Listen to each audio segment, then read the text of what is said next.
আচ্ছা, আমরা কোথায় আসছি? তোমাকে অনেক সুন্দর একটা প্লেসে নিয়ে আসছি। অন্ধ মানুষের আবার সুন্দর জায়গা, সুন্দর দৃশ্য দেখার ভাগ্য নেই। সমস্যা নেই, তুমি আমার চোখ দিয়ে দেখবে। বাবা ঠিক আপনার মতোই বলতো, তুমি আমার চোখ দিয়ে দুনিয়া দেখবে। আচ্ছা, আপনি এত কিছু আমার জন্য কেন করছেন? দায়িত্ব। আমাকে বাড়িতে কবে দিয়ে আসবেন? যতদিন সবকিছু ঠিকঠাক না হচ্ছে। জানি না কারাই শত্রু, কেন আমার আর আমার বাবার জীবনটা এভাবে নষ্ট করে দিল। যতদিন বেঁচে আছি তোমার পাশে থাকবো। আপনি এত কিছু কেন করবেন আমার জন্য? পরে বলবো, তুমি আজকে থেকে আমাকে আর আপনি আপনি বলবো না। কেন?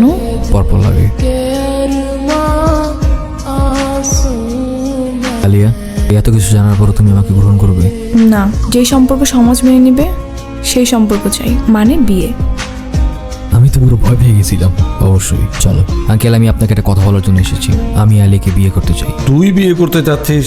অবশ্যই বিয়ে হবে, ধুমধাম করে বিয়ে হবে, এটার বলতে হয়। কিন্তু আলেয়া মামুনির আপত্তি নেই তো? না না,